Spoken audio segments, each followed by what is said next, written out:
This is K-Squid, KSQD Santa Cruz 90.7 FM and KSQT Prunedale 89.7 FM. Many voices, one station. Community radio for the whole Monterey Bay area. The views and opinions expressed in this program do not necessarily represent those of Natural Bridges Media or KSQD's staff, volunteers, or underwriters.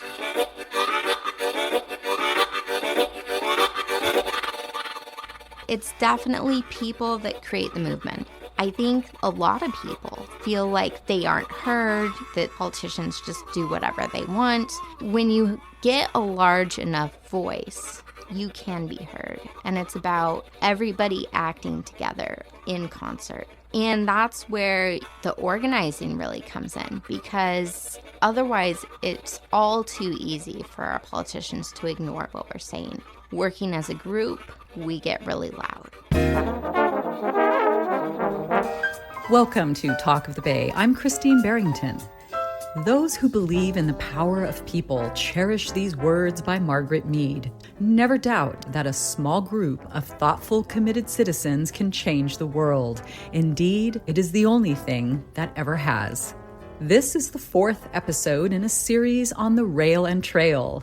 If there ever comes a day when you can step out of your car and onto a platform in Santa Cruz County, history may very well credit the advocacy group Friends of the Rail and Trail for keeping the flame alive long enough for rail to cross the finish line. With over 300 active volunteers, a committee of 60 who meet weekly to digest transportation planning tomes, and the ability to summon many hundreds of letter writers at the drop of a hat, Friends of the Rail and Trail has evolved from a small group of bike-loving idealists into a powerful community-based network of urban warriors whose aim is to ensure Santa Cruz County adds the option of rail and trail to its expanding transportation ecosystem. Former senior transportation planner Corey Coletti has called Friends of the Rail and Trail the fairy godmother of the project and the moral conscience of the Regional Transportation Commission. Seeking to understand what this meant, this show focuses on this group of empowered volunteers and what it is they do to help ordinary people stay on top of a decades-long project that requires responsiveness from political representatives. So let's go back in time. It is the early 2000s. Linda Wilshison was director of the Regional Transportation Commission. The idea of purchasing the 32-mile branch rail line was gestating as a possible transportation alternative, and Union Pacific owned the line. Sam Farr and others were dreaming of a rail trail that one day would trace an arc along the edge of the Monterey Bay, paralleling the rail corridor. But the political leaders who formed the board of the Regional Transportation Commission and make its final decisions had a yen for highway widening, but not much stomach for rail. Many citizens in the county felt strongly otherwise and had formed grassroots organizations to combat the highway widening push. Micah Posner, who we met in episode 1 of this series, was executive director of People Power, an idealistic, action-based bike advocacy group that pushed for transportation alternatives to cars. Here he describes how Friends of the Rail and Trail evolved out of its efforts. There was a ton of pressure to widen the freeway. So then they were going to try to raise the sales tax to widen the freeway. And a group of people like Sierra Clubbers, like Celia and Peter Scott, are famous environmentalists in the county. So Peter formed a group called the Campaign for Sensible Transportation. And I really wanted to be part of it because I don't just love riding bikes. I hate cars. Like, I'm from LA and I think cars are the bane of our existence. So People Power wanted to be part of that. But we realized by doing that we were going to endanger the rail purchase, because there were definitely a constituency of people, a large group of people that supported both rail transportation and highway widening. You know, they didn't want to oppose stuff. Like, one of them was now a huge part of Measure D, and he gets why highway widening is a bad thing. It's just that he's part of the system. He doesn't want to oppose things, right? And so this was becoming a problem, because we had like a supervisor that literally came to our meeting of the CSFT and said, you want that rail trail? You better let us widen the highway or you're never getting it, you know? So we told him to go take a walk, but it was becoming a problem. We decided we would form a new group that was not anti-highway widening, and we called it Friends of the Rail Trail, or Friends of the Rail and Trail. It was always called Friends of the Rail and Trail, but people in shorthand would call it Friends of the Rail Trail. So it was like a subgroup of People Power. So I was staff member and I did all the work and raised all the money and stuff. And People Power funded it and get an office space, but it was just a different public face. And Friends of the Rail Trail did not come out against the highway. It was not anti-car. It was only pro-train and pro-trail. And then over time, Friends of the Rail Trail started to get its own core group of members who were less radical than the People Power board. And they wanted to keep making it into its own independent thing. So it started slowly diverging from People Power. Like it was still in the same office. And then it was an unincorporated association, but it wasn't, thing. So it's funny you call me the executive director because whatever. I mean, I guess I was sort of the coordinator of the director, but it wasn't like a corporation. And then Ecology Action became part of it, and they're all corporate. And so it kept getting more sort of organized and corporate, not in a bad way, although somewhat in a bad way because it was sort of less agile, but whatever. It started going that direction with my blessing. And so Friends of the Rail and Trail took their own path and attracted new leaders to shape the public-facing effort advocating for rail. Today's show focuses on 3 of its leaders who have played critical roles over the years. Bruce Sawhill stepped in during Micah Posner's early years. He helped develop the organization and eventually took the reins. I asked him how he got his start in this politically active group. Well, it's pretty funny because I've never been really political in my life. I used to live in Santa Fe, New Mexico, and I had a friend who, like me, was a scientist, and he decided to get involved in politics. And his experiences were so negative after being a city council person for 4 years that he decided never again. He sort of ran that experiment. And so I piggybacked off that, thought I'd stay out of it. But innocently enough, I show up here. And I used to have a friend, well, still a friend, but he doesn't live where he did, lived in Rio Del Mar, and the train tracks went a couple blocks from his house. And I always wondered about those. I thought, where do these go? And so we even explored them some, and I finally moved to Santa Cruz County in 2003.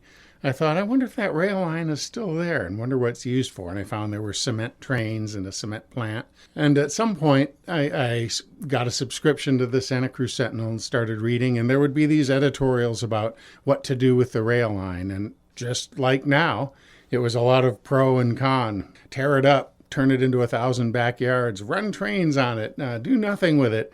I've discovered that if you monitor an argument, you can tell if people are informed or not, even if you are not in the argument. And so I could tell there was a lot of misinformation here. So I made it a project to get a little more educated. And I started discovering that, well, I had a friend who had been the head dispatcher of Union Pacific. And so he came to visit family, and I thought, let's walk the rail line together. And I asked him, is this good for anything? It's been floated about the county buying it, and it wasn't even clear if it was for sale. And he said, it's absolutely good. Buy it, turn it into a transit system, and run the wheels off those vehicles. And I thought, well, that's interesting. That sounds worthwhile. So I wrote a couple editorials into the Sentinel. And then this guy I had never heard of, Micah Posner, called me up and said, you're on our side. How come I don't know you? And then, I got gradually more and more involved and became chair of Fort after a while because I had done a lot of research, because that's sort of how I think is thorough analysis and looking into other systems. And in fact, I was working for Analysis and information synthesis is one of Fort's core competencies. And during Bruce Sawhill's tenure, Fort began to grow through an expanding outreach, which included forums to ignite public imagination and featured rail experts from around the country. There was a good story with George Dondero. He arrived in the second half of 2006. At that point, Micah Posner and I put together a symposium for rail. And this had help with John Laird. We hadn't really done anything involving a significant amount of money yet. So we scraped together 3,000 or 4,000, which was stupendous for the time for us, because we were really just a ragtag group of citizens that met in people's family rooms. And we put on this symposium at the Jade Street Center. And George came to it. He saw it and saw how well it came off. We had thought there'd be 75 people. There were over 200. They had to open all the sliding partitions in the Jade Street Center to accommodate everybody. We even had a marimba band. Only in Santa Cruz would you have a marimba band at a transportation outreach. And he thought for sure the RTC had organized this. And I think he was amazed that they had had nothing to do with it. It had just been done, bubbled up from citizenry. When George Dondero left the Regional Transportation Commission, what was your perception of the status of the rail project? Well, I thought that we were making progress, that there had been studies that showed that it was at least something worth strongly considering, and that it was worth going to the next phase, which was to do an actual engineering plan to figure out where would the trail be, where would the stations be, how would conflicts be resolved in terms of engineering, what would we have to build, what would we have to buy, and that didn't happen. It gave a large opportunity for opponents to accumulate. The study didn't happen. Yes. Well, It's happening now, just getting kicked off. So then the next administration came in and it went in a different direction. Yeah. And what was your perception of how things changed? Well, I realized that rail really needed a champion, that it needed somebody inside the system, namely the RTC, who not only was going to advocate for it, but was knowledgeable. And it's pretty specialized knowledge. It's like aviation, that it takes a long time to become conversant in it, and many people aren't. This is what I hear time and time again from Sam Farr, from Linda Wilchison, John Leopold. It requires a champion. So were there any champions after George Dondero left? I don't really think there were any left. Okay. So we basically took 6 years off to wrangle.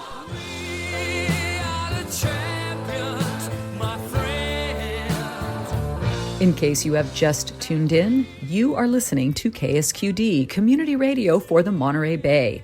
We are exploring the history and mission of the advocacy group Friends of the Rail and Trail. That was Bruce Sawhill, former board chair, discussing the growth of the organization during the tenure of former Regional Transportation Commission Director George Dondero, together with Supervisor John Leopold and others championing the addition of rail and trail to the multimodal transportation system. Friends of the Rail and Trail would go on to help build a potent and broad coalition that would help in building the political will for the purchase of the branch rail line and ensure the passage of 2016's Measure D, which transformed transportation possibilities for the county.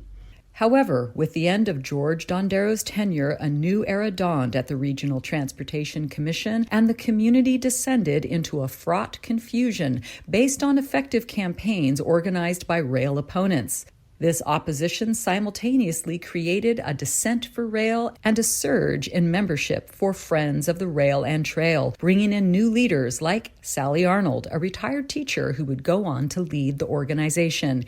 I had been following the issue probably since the late 90s when the RTC began considering buying the right-of-way for restoring passenger rail, and it just seemed like an obvious thing to do. It's like, we've got this resource, that already exists, and we've got big traffic jams, like, let's use this other way to get around the county.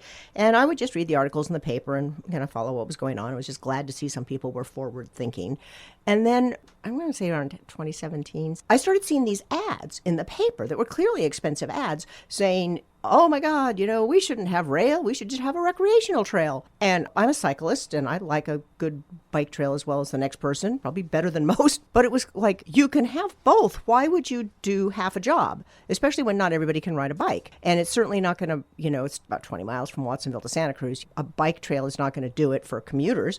And so I was just like, well, what's with this? And I began to think about, this reminds me of historically what happened in our country when the tire companies and the oil companies and the car companies began buying up the local trolley lines and tearing up the tracks to force people into buying their products in their cars. And this just felt frighteningly familiar. And then there were also a few stories in the national press around the same time about things that were happening in other cities in the country where the Koch brothers were stopping the construction of light rail in various communities because, the Koch brothers are invested in fossil fuels and they don't want to see electric light rail because then people might get out of their cars and stop buying their products. And they would create these kind of faux community groups. They call them AstroTurf. They're not grassroots really. They just look like grass. These AstroTurf organizations, and give them a bunch of money. And you can always find a couple of people who don't like something. There's always somebody who doesn't like it. And you just pour a bunch of money on them. And then suddenly they were able to derail, pardon the pun, projects for transit that were pretty far along in those communities. And I was like, I wonder if that's what's happening here. And so I just kind of reached out to Friends of the Rail and Trail. It seemed like an obvious place. And I said, what's going on? And then, you get invited to do one thing and then another thing. And pretty soon they've reeled you in and you're on the board. And doing a lot of work. And doing a lot of work. But it's really fun work, and it's very satisfying work. You've been involved with Fort for a while, and you're on the board. So I want to ask you, how would you describe the mission of Fort? Well, we advocate for turning that 32-mile corridor, the right-of-way, into a modern transportation system that will include bicycle and pedestrian trail and electric passenger rail. We're working on just getting this project to happen. We started to realize since then that, well, people are going to have to get a way to get to the trail, so we kind of developed this Coast Connect vision, which has to do with making sure that the streets are safe and we have sidewalks and bike lanes and there's good bus service so people can get to the right-of-way. But really, 50% of our community lives within a mile of that right-of-way. So most people can just walk there. And there's, 92 parks, 44 schools. I mean, the rail line was here first, and then the community developed around it. And so all we have to do is reactivate it, and we've already got that density near the line that's going to really make a difference in terms of making it useful for people. So that's our project, is to just help advocate for that, because projects don't get themselves done. They need an advocate. We were speaking previously about something Bill McKibben said. Oh, yeah. It was one of those national climate activists. I was reading a book by them, and they were talking about, people always ask me, what's the one thing they should do most for the climate? Is it recycle or buy an electric car or put solar on their house? And the biggest thing you can do is join some activist organization that's advocating for a change in climate policy, because that's what needs to happen. We're trained, I think, as Americans to think on very individualist solutions, particularly if it involves buying something new. Really what we need is deeper policy change, and that's going to require a people's movement. We can't just elect people once a year or once every 4 years and then just go home and expect things to get done. Nothing happens without a movement of people behind it. The vote wasn't granted to women as some gift, or, slavery wasn't ended because Abraham Lincoln suddenly got a moment. These were movements that worked for years. And anytime we want to see positive change in our community, we need to join together and work for it. Yeah, our politicians are the tip of the iceberg, and we are the iceberg. Yeah, absolutely. Choose something you believe in, just one thing. Everybody's busy. Yeah. Everybody's got so many complications in their life. So choose one thing you're passionate about and get involved in a quality organization, and you will make an impact. It creates this transformation ecosystem. Yeah. And I think one of the things that I really love about Friends of the Rail and Trail is that I think of it as a leverage point for a lot of issues I care about. I care about health and safety, and I care about the environment, and I care about economic opportunity, I care about social equity, and I care about the climate deeply. All of these things are going to be affected by this one project in a positive way. And so, my friends are like, well, you became some kind of train nut. It's like, actually, it's just a tool to get to all these other things that are important. It's to get to these more important values. But it's one project that will have this broad impact in our community. Yeah, it's a huge project for Santa Cruz. So it's pretty important that all of us are informed. So building on that, one of the hardest tasks for community members is understanding what is happening politically around the issues that concern them most. Our local newspapers are not the powerhouses they used to be, with regular beat reporters covering local politics, so it becomes much more difficult to track the issues and hold our political representatives accountable. So with the Rail and Trail Project, it's been evolving for many decades. It's incredibly complex, and it has become also incredibly fraught. So as I said, I've been trying for many weeks to understand the realities around it, and I feel I've barely scratched the surface. So the website for Friends of the Rail and Trail offers clear, understandable information about what's happening behind the scenes. Can you explain how Fort accomplishes this? We have some really smart volunteers. We are a volunteer-powered organization. I think despite the efforts to try to turn this into some kind of controversy, it's really a very popular project. And so it attracts a really high caliber of volunteers.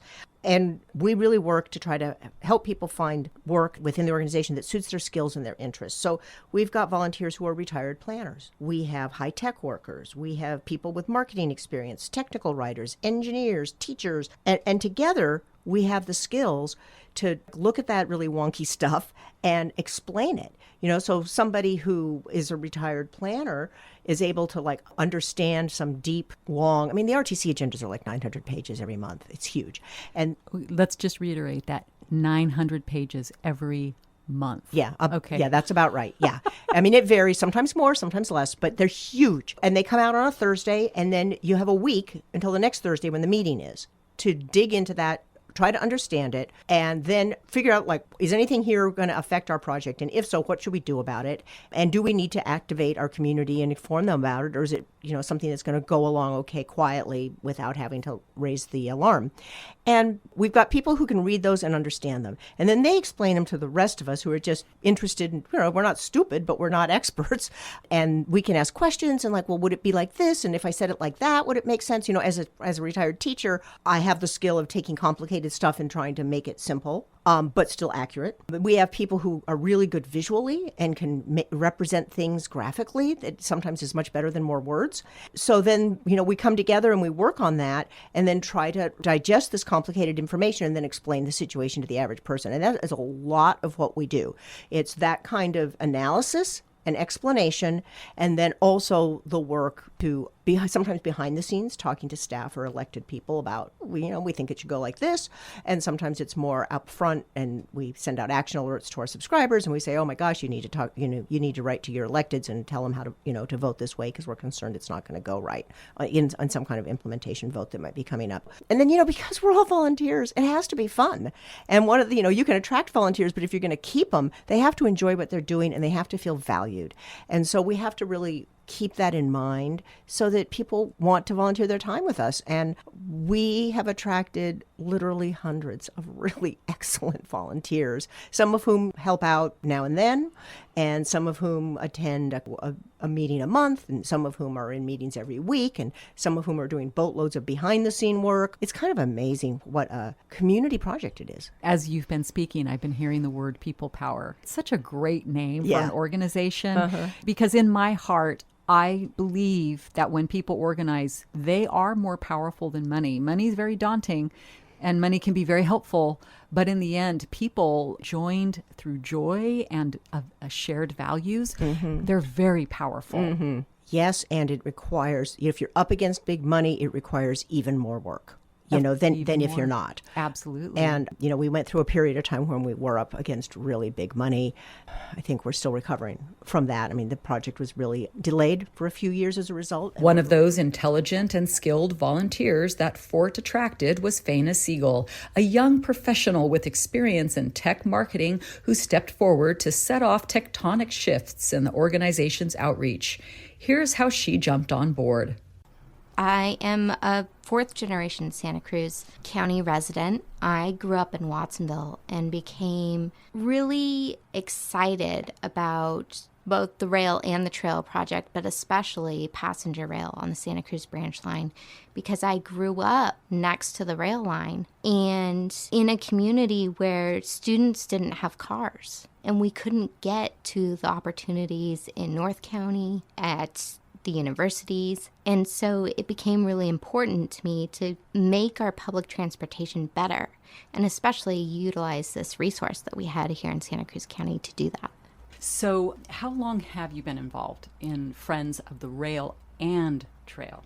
That's right, Friends of the Rail and Trail. I got involved when I came back from college, and I was looking for a cause that I could help with in my community. And I had read an article in Good Times that was about the rail trail, and I got really excited, and I was like, wow, they're finally moving forward on this project. And then I read the article, and the author of the article basically was like, some people want to tear out the rail line and other people want to use the rail line. And this is, just a pissing match, I hope I can say that, between two rich white men. And he went into depth, describing the... That was the perspective of the person writing the article in the Good Times. Yes. That's right. Okay. Yep. And, my perspective coming from a student in Watsonville, I was really angry. Like, this is not a project about rich people. This is for our community. So I started seeking out ways like, how can I find this organization? How are they doing such a poor job with their media relations? And how can I get involved and help this? Because young people need to be involved in this. And so fast forward, I found them eventually and got involved, and then joined the board about 4 years ago. And so I started as part of our IT team, where I built Fort's first CRM, which is very technical talk. That's our customer relationship management software. And that is how you scale and get 900 letters into the RTC, by making a digital platform so that people can take action really easily all at once. And so that was the kind of first project and leadership role I took at Fort. And I also served as our head of marketing and communications. If you have just tuned in, you are listening to KSQD Community Radio for the Monterey Bay. This is episode 4 about the future of rail in Santa Cruz County, and the focus of this hour is on the advocacy group Friends of the Rail and Trail. We'll be back with more after this short break. You may have a nice beach and everything, right? When we go someplace here, we come for one reason, and that reason is to rock. A rockin' blast from the past, Wednesday afternoons from 1 to 3 p.m. Relics and Psychedelics, only here on The Squid, KSQD Santa Cruz. I'm doing my part, Daddy. Dazed and confused by current events, national and local? Well, we got a show for you. Saturday at 11 a.m., What a Week brings you a listener's digest of the news you need to know. We scour the web, read the papers, and dive deep into what's happening in Santa Cruz to tell you what you need to know when you need to know it. Now, you can't be well informed unless you are informed well, and What a Week points you in all the right directions. So join Tony Rusomano and Eric Nelson every Saturday at 11 a.m. on K-Squid 90.7 and ksqd.org. What a week! I wanna take the train with you. I wanna run away with you. Come on, run away with me. Welcome back to Talk of the Bay. I'm Christine Barrington, and we are exploring how Friends of the Rail and Trail built its movement, advocating for transportation options for Santa Cruz County that included integration of electric passenger rail along the Santa Cruz Branch rail line. Throughout this series, we have heard how rail projects require political champions, and here Faina Siegel discusses how champions are sometimes conjured through the power of collective action.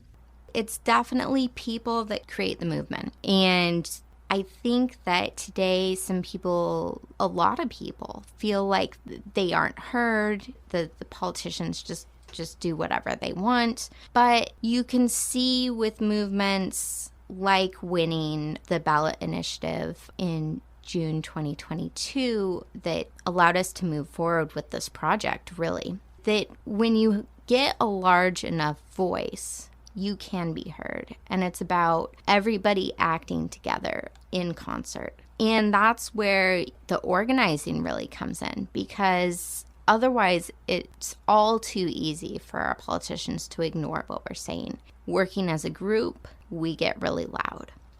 And that's really where we had to outsmart the system and break a lot of rules to make sure that we could let our community voice be heard. Can you give an example of breaking the rules?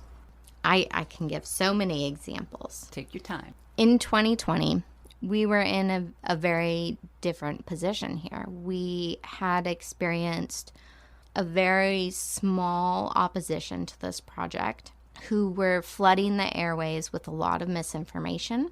And most people don't have the time to read hundreds of pages of technical jargon that comes out of our Regional Transportation Commission.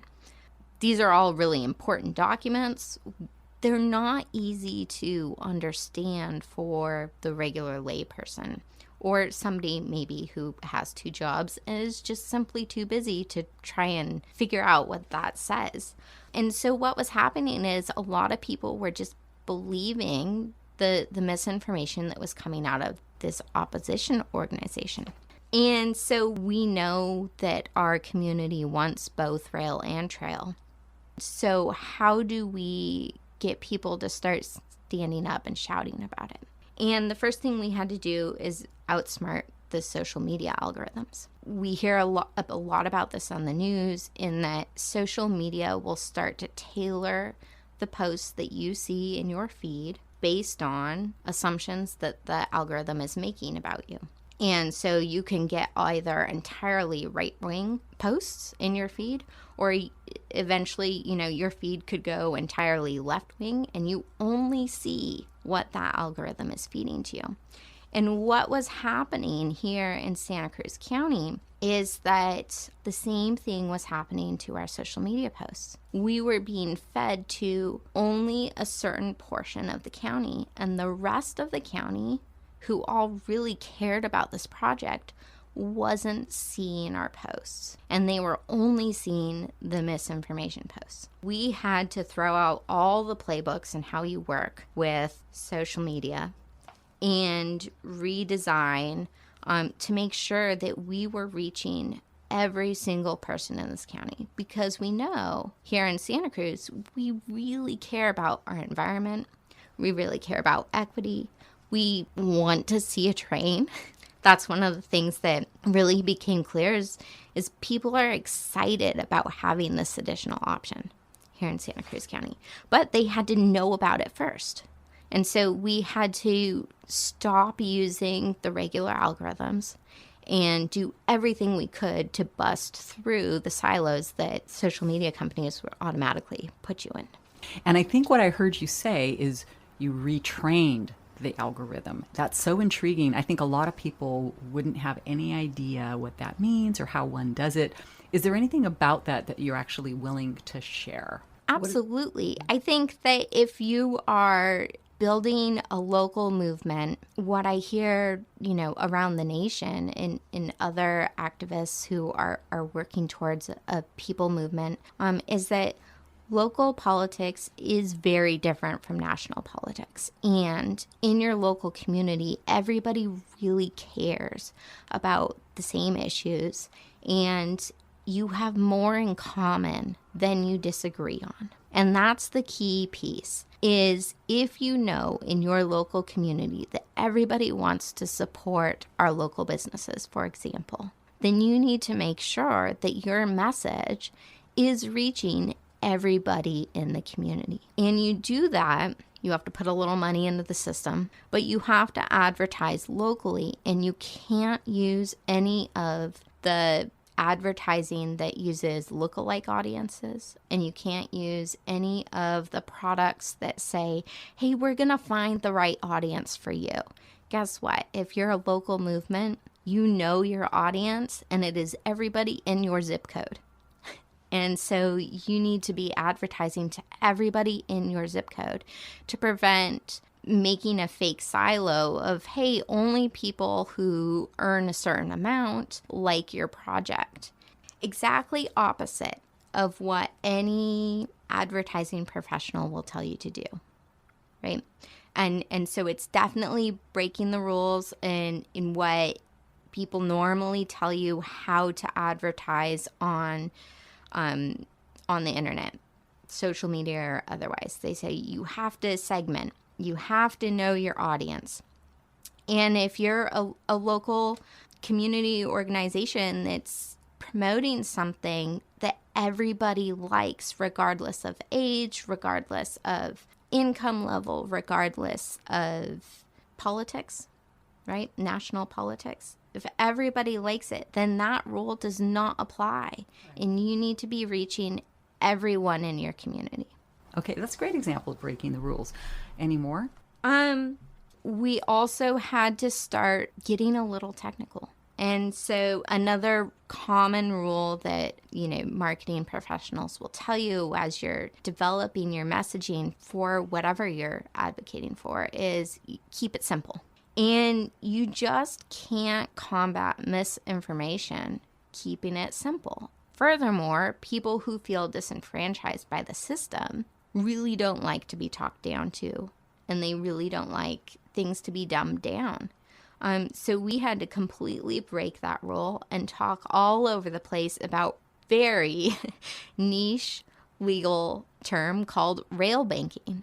and explain exactly what rail banking is and exactly what it does and why it won't work in our community. And all of our advisors who had been a part of traditional political messaging told us, no, you can't do that. You need to make it more basic. Don't get into rail banking. That won't work. And it turned out that that was exactly what we needed to do. We needed to tell everybody, this is what it is, this is what it does, and this is why it won't work.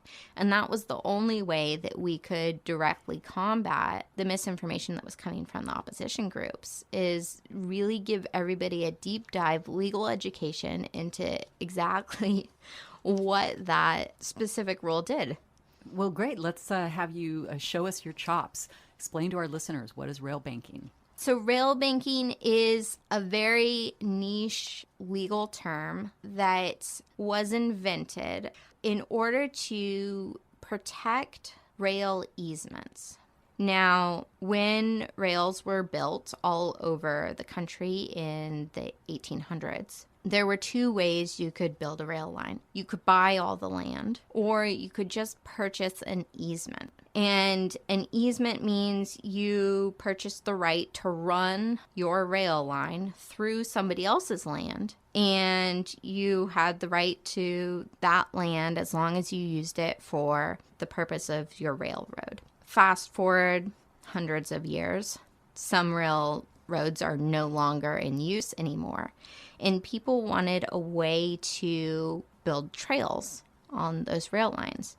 The problem was, if it was an easement not owned outright, then the underlying land could revert back to whoever owned the land in the first place if you were not running a rail line on it. A trail did not count as rail line in legal speak. So what was happening was that a community would want to build a trail, and then when they took the rail line out, they had to pay again to get the land back. And so rail banking was invented as a way to hold the rail easement in place and allow you to do something else, with the caveat that if a railroad were to want that land back, that it would be available. So, you could put a trail in, and then fast forward 100 years and, hey, we find a need for a rail line again, you would have to take the trail out and put your rail line back in. Now, there was a claim going around by the opposition that, hey, we don't really need rail service right now. It's impossible. It'll be expensive. And so we should rail bank the line, and we'll be able to get our trail faster. There's a lot of problems with that argument. But the first being that we're not actually an abandoned rail line. We have freight service and recreational service that use the Santa Cruz branch rail line today. And, the most popular being Roaring Camp railroads. So you can't actually take out an active rail line. There's a process you have to go in front of the Surface Transportation Board, which monitors all rail lines nationally in the United States. And you have to make your case that nobody would ever want to use this rail line. Again, not true in our case. And that you would want to preserve it and rail bank it, and then only come back later if somebody wants to use the rail line later. Well, that's not true at all in our case. Like I said, we do have an active rail line. There's freight coming out of Watsonville right now. Roaring Camp Railroads uses the Santa Cruz branch line as the only way to access their rail line, which is called the Felton Branch Rail Line. And so this argument that, we can just rail bank and it'll save it for later, isn't actually true at all. What would happen would be we would have a massive legal battle between the RTC and any number of the customers who use the Santa Cruz Branch Rail Line for freight, or Roaring Camp Railroads themselves, or the citizens of the county who want to have passenger service on the Santa Cruz Branch Rail Line could object to abandoning our line and rail banking it. And we would end up in a legal battle anywhere between 2 and 10 years. And guess what? In that time, nothing would be built. You wouldn't get your trail faster. Definitely not. In fact, you would lose the grants that we were just awarded in December. And how much are those grants worth? $103 million. While Faina describes sophisticated rule breaking through retraining algorithms and deconstructing complex policies, in the end, movements are fundamentally about people being engaged and involved in their own political creations. Thus far in this series, we have only touched on transportation inequities. Race, poverty, and disability are potent challenges that those of us for whom these identifiers don't apply rarely consider with any depth. It is said that theories divide people, but stories unite them. So rather than talk theoretically about how disabilities make life on public transit challenging, let's hear a real-life story. I'm Veronica LZ. I have lived in Santa Cruz since 1980. I am totally blind, have used public transit my entire life on this planet, which has been quite a long time. I have worked as a musician, both as a symphony musician here and as a recording musician. I have my own studio, and I am here with my brand new guide dog, Lacey. Right, hey. She's very interested in our recording chords. Yes, she's interested in everything because she's a Labrador. Yeah. So, of course, I'm interested in all possible developments in transportation. And I have spent many, many hours as an adult sitting on bus benches, walking many miles. And the older I get, the more I start thinking about how much time in my life have I spent waiting for some sort of public transit vehicle to come my way. It's a lot. And there have been some days I thought, I wonder if I could have had a second business with all this time that I spent. And of course, a lot of the bus benches, you're out in the sun, you're out in the rain, and after a while, it's like, I'm bored. I'm sitting here listening to traffic go by. I'm not very good at getting my phone out and doing 10 things with my phone because I have to pay attention to listen to traffic. Is that a bus coming? Is that a bus that just went by and I find out later it's out of service? So many questions like that, and I can't really have my hands and mind involved in doing something else. So I really do kind of have to pay attention when I'm out there. Not really able to put headphones on, although a lot of people do it. But again, I want to hear the traffic. I want to hear what's going on. I want to hear people walking down the sidewalk, so I make sure that my dog is not in anybody's way. I've had some fun experiences that way. One time I was sitting out on Soquel Drive at the Dominican stop waiting to come back into Santa Cruz, and I hear this bus coming and I like, oh goody, and I get all excited and I jump up and the vehicle slows down, and from inside the vehicle I hear, ha ha, fooled you, I'm a fire truck. He wouldn't give me a ride. I tried. Oh. But mostly the older I get, the more I notice the time spent. I just got caught over this break. Starting the new phase of Metro, more frequent service, etc., etc. And I discovered that the bus that I wanted, which goes out to the university, was only once an hour. I've never seen it that infrequent. I spent a very long time sitting there at the Metro Center with a new dog because I didn't know that it was only once an hour. So they had increased frequency on some lines, but they had decreased frequency on that one. And apparently, contrary to what my email said, they had decreased the service because the university was not in session. Okay, right. And that's the thing that's so hard. If you are a traveler and you don't happen to be affiliated with the university, it can be really hard to find out when the school term ends, when it doesn't, when the buses start up again. And so many of us who use it just as residential service get really goofed up because it's inconsistent. Also, another thing is that everything is going more towards apps. use this app, use Google Transit, use this map, use this. And we have to first figure out, okay, is that app accessible with my phone? Right. Which means, will it allow my phone to talk to me? The screen reader built in the phone is called VoiceOver for the iPhones, TalkBack for the Android phones. So the main question is, will my phone read this to me? And then can I go squirreling around the phone and find what I'm looking for? And then right in the middle of it, you hear a bus showing up and you jump up and run, and then you've touched your phone and it goes off and opens up 3 other apps and does 2 other things. I call it the fleck of dust effect. It's so true, my goodness. And we forget that not everyone in this county has smartphones and has app smarts and all that kind of stuff.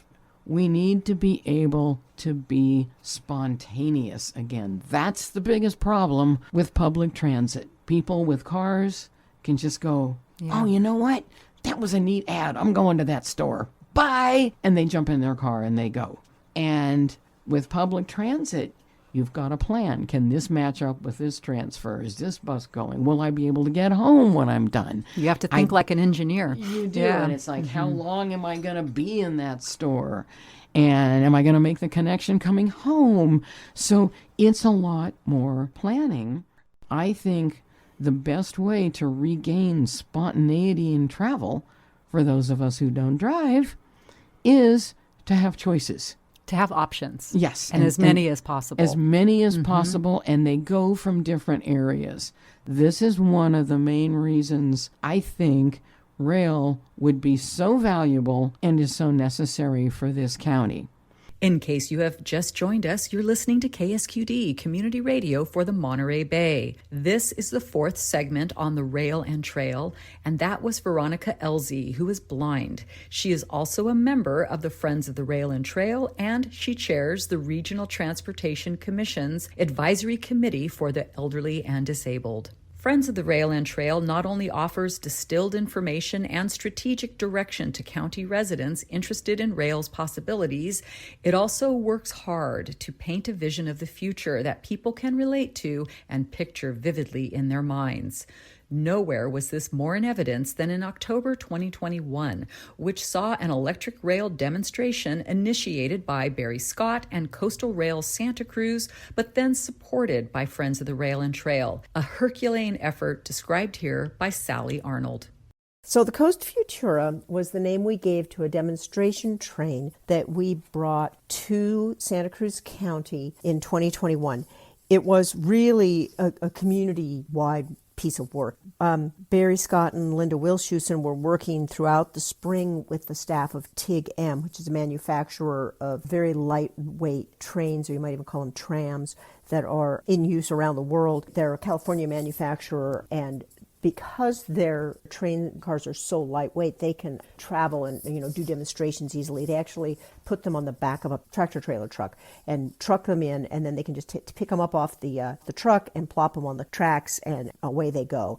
And so they have an electric battery backup, but they're primarily hydrogen fuel cell driven, and they're just incredibly lightweight, very smooth, very quiet and clean. And so Barry and Linda worked for quite a while with the TIG-M company to arrange to get a demonstration here in Santa Cruz. But then once there was a general agreement there, we needed to get all of the permissions and licenses and permits and everything to actually run this demonstration on our local tracks. And that was largely done by Melanie Clark of Roaring Camp and her team. And they worked for months through the summer with the FRA and the STB and the RTC and the CPUC, and I think even county health was involved, and then there was insurance, and there were so many things that had to get lined up, and that was largely the work of Melanie Clark and her team at Roaring Camp, and that took quite a while of really consistent effort on their part. But by about August, it looked like this was really going to come together, at which point Friends of the Rail and Trail was invited to get involved because we have really the people power. We've got such a large group of enthusiastic volunteers that could help actually make it happen. Then in a very short time, in just a couple of months, we needed to recruit and train hundreds of volunteers. We needed to raise the money to actually bring the train here and run it. We needed to plan and execute some kind of advertising campaign and do extensive community outreach to make sure that all kinds of people in the community were included and had a chance to ride the train. For a while, we weren't really sure what the date was going to exactly be because we were waiting for all those approvals, but we knew we wanted it to be before the rainy season started. We finally got the last 2 weekends in October. So the tickets were free, but they had to be reserved online. And we had done outreach to the cycling community, the faith community, labor organizations, children's groups like the Girl Scouts and the Boys and Girls Clubs, the Shared Adventures, various city councils, the NAACP, Santa Cruz Black, a bunch of different environmental groups and chambers of commerce. I can't even list all the groups, but so many groups that we let them know this is happening. You should really bring your people to do this so that we would have a real variety of people riding, and this would really truly be a community-wide event. And we also really did some special outreach to some of the undecided people we knew who were sort of soft opponents.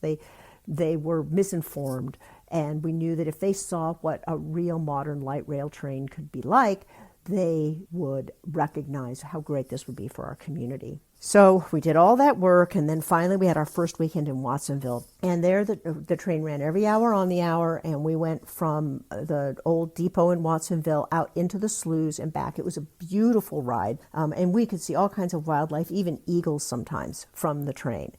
One of the people working who was driving the train, one of the conductors, I think it was, or engineers, was told the story about how he went to buy a couple of copies of the paper, and the guy at the convenience store was asking him, is this train going to be permanent? And he was saying, well, maybe, we hope so, we're working on it. And the convenience store guy said, that would be so great because I don't have a car, and if I could take a train to Santa Cruz, I could get a better paying job. And it was such a tangible example of how this kind of service is going to make a material difference in a lot of people's lives. So we had a weekend in Watsonville. It was very successful. Then we did a weekend in Santa Cruz, and there the train ran every hour on the hour from Santa Cruz Boardwalk to the bluffs over Capitola and back. And again, fabulous views, lines of people on waiting lists wanting to get in. I mean, I think we got everybody on who wanted to, but there, even when the weather turned bad and it was stormy and blowy, people were still lining up on waiting lists to have a chance to ride the Coast Futura. It was very exciting. And we have a funny story where on one of the days there was a photographer who was taking photos of the train by the boardwalk, and he said, well, I want to take pictures of it at Capitola too, so I'll get in my car and I'll meet you down there in Capitola to take pictures of the train there. So we all, train takes off, heads to Capitola. We were not going very fast because the tracks had been fixed up just to the degree that you could go like 10 miles an hour, but they had not been like so thoroughly fixed up like they would be for regular municipal service that we would be having, when we finally get this established. So anyway, off we go at 10 miles an hour, get out to the bluffs, pause, look around, enjoy the great view, start back. The photographer arrives after we've come and gone. He could not cross town faster in his car than we could do in the Coast Futura train. And I think that's just a wonderful example of how people are so used to thinking of public transit being slower than regular traffic because they're thinking of buses that are caught in that traffic. But a train on a dedicated track outside of traffic is so much faster, even at the breakneck speed of 10 miles an hour. And so that was just really a wonderful example of how very convenient it's going to be and what a superior way it'll be to cross the county when it's finally implemented full time. I guess the only thing I want to say else is just how great it was to work with both the Roaring Camp staff and the TIGM staff. They were all just very flexible and pleasant and hardworking and really kind to all our volunteers. And it really was a community-wide event. It was a moment that really changed people's minds about the potential of rail service in Santa Cruz County. Faina Siegel played a pivotal role in organizing the details that made the Coast Futura demonstration possible. When I invited her reflections on this event, she chose to offer a deeply personal narrative. The Coast Futura's demonstration really brought home the significance of rail transit for me. I got on the train at the old Watsonville Depot at Beach and Walker Street, and the realization of what this meant to all the young people who were growing up in Watsonville hit me all at once. We were gliding by the fields I had grown up walking through, and then through the slough where we saw a snowy egret stretching its wings. The moment was breathtakingly beautiful, and I felt such joy. Tears were streaming down my face. For me, riding the Coast Futura was a visceral, full-body realization that Watsonville would once again have access to all of the opportunities that people living in Santa Cruz currently enjoy. By bringing back rail transit, we'd be connecting this vibrant and incredibly important piece of our community. In essence, our community would be whole again. This account underscores how personal transportation options are for those who need and rely on them. Like Veronica LZ's story of living half her life waiting for buses, being able to move and connect with some fluidity can mean the difference between a life well lived and one that is often endured. Faina Siegel, locating her Coast Futura story in Watsonville, also points toward our next episode, which focuses exclusively on the South County area. Watsonville and its neighboring Pajaro Junction is the epicenter of Santa Cruz County's connection to the wider rail universe. Those who live in this area also bear the brunt of a grueling northbound commute that shows no hope of lessening without the option of rail. I hear the train coming, it's rolling around the bend. Our story there features former mayors, current political leaders, and ordinary South County residents fed up with the transportation status quo. Until then, I am Christine Barrington for Talk of the Bay, and this is K-Squid, community radio for the Monterey Bay.